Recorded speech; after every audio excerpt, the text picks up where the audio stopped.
रावण का ही षड्यंत्र था। रावण चाहता था कि कहीं भी धर्म ना हो, लोग धर्म करना छोड़ दें। इसलिए रावण ने अपने राक्षसों को आदेश दिया था कि जिस किसी गांव में, जिस किसी नगर में तुम्हें ब्राह्मण मिले, गौ माता मिले, जहाँ यज्ञ हो रहे हो, वहां तुम आग लगा दो। जेहि जेहि देश धेनु द्विज पावहि, नगर गांव पुर आग लगा वही। आग लगा दिया करते थे रावण के राक्षस।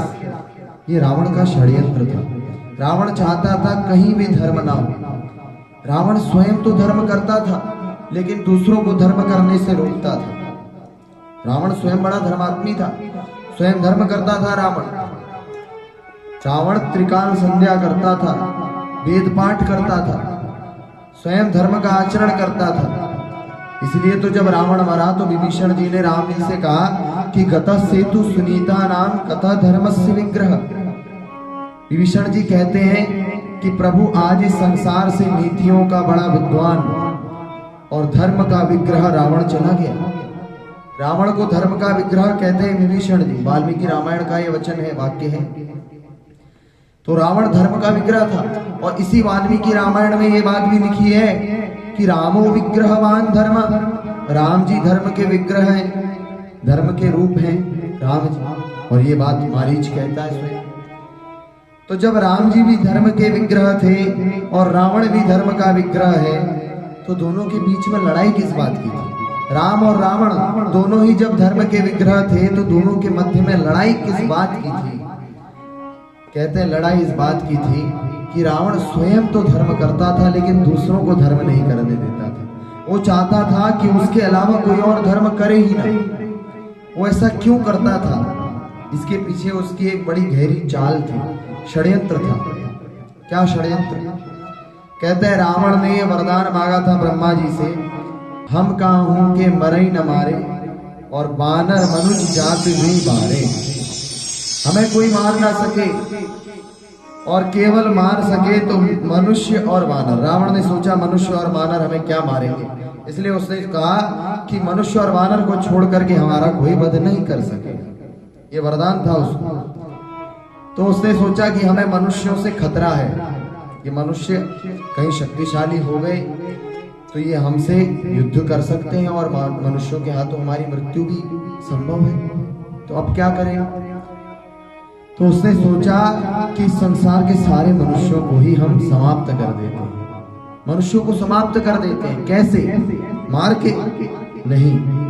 रावण ने सोचा कि हम ऐसी व्यवस्था बनाएं कि लोग मनुष्य बने ही ना, कोई मनुष्य बने ही ना, ऐसी व्यवस्था रावण बनाना चाहता था। उसने सोचा कि लोग मनुष्य कैसे बनते हैं? क्या केवल 2 हाथ 2 पैर वाले शरीर वाले व्यक्ति को मनुष्य कहते हैं?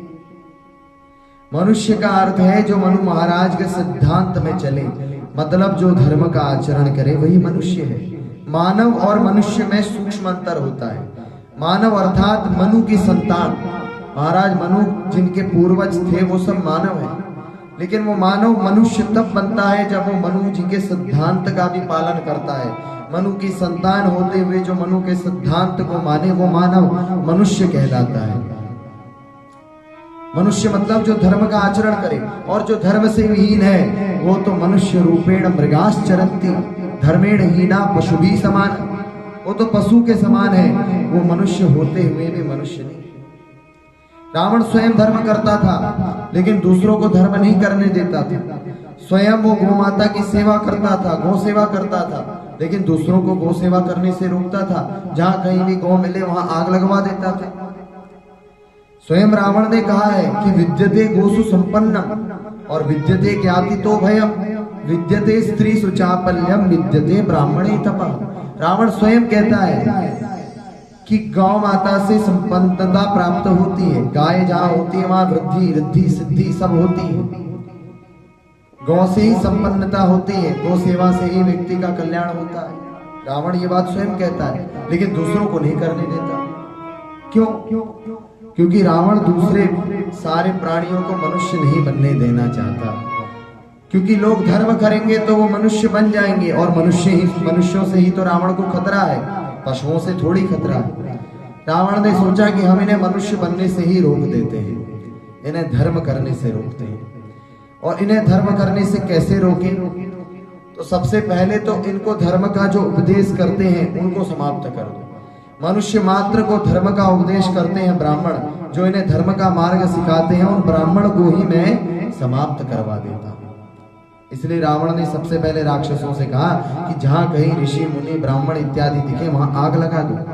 और दूसरी बात, ब्राह्मणों के पास वो बुद्धि कहां से आती है कि वो इतना सूक्ष्म विचार करते हैं, वो धर्म का उपदेश करते हैं, ऐसा सामर्थ्य उनकी बुद्धि में कैसे आता है?